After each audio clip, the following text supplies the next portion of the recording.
anti-democratic sentiments that fueled that insurrection have only continued to grow today. New at 10, Chicago activists call for action to prevent another January 6th. During a democracy rally, speakers urged Congress to pass voting rights legislation to protect the will of the people in future elections. Our Father's God, to thee.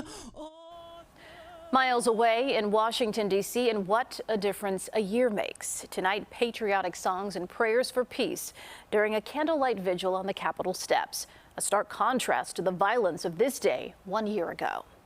Striking picture on the floor of the House of Representatives earlier today.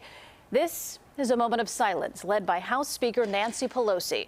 But notice the two people to the right of the screen here on the Republican side. That's U.S. Representative from Wyoming, Liz Cheney, with her father, former Vice President Dick Cheney. She serves as vice chair of the committee investigating the Capitol attack. The former vice president has expressed disappointment at his party's reaction to the insurrection and criticized GOP leaders for not attending today's ceremony. Republican U.S. Representative Adam Kinzinger, who also serves on the January 6th House panel, said he would have joined the Cheneys for the moment of silence, but he's back here in Illinois awaiting the birth of his first child. And on this one-year anniversary, hundreds of people are facing charges and more are expected.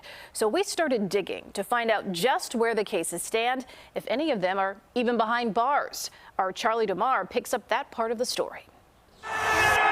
1 year ago, rioters stormed the Capitol, overrunning the steps, beating Capitol police officers, eventually making their way inside. As the chaos cleared and the insurrection ended, at least 12 people from the Chicagoland area were charged and have pending cases. I spoke with two of them as they returned home. I was in the wrong place at the wrong time, and I regret my part in that. Bradrick Stallis of Inverness was sentenced to 30 days in jail in order to pay $500.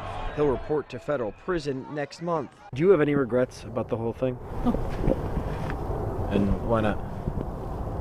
What would I regret? David Fitzgerald was arrested for curfew violation and trespassing on federal property. Okay, yeah, guilty of curfew violation. Okay, I'm a sinner, you know. Now infamous pictures of Chicago police officer Carol Cheswick quickly circulated as he wore a department sweatshirt inside the Capitol.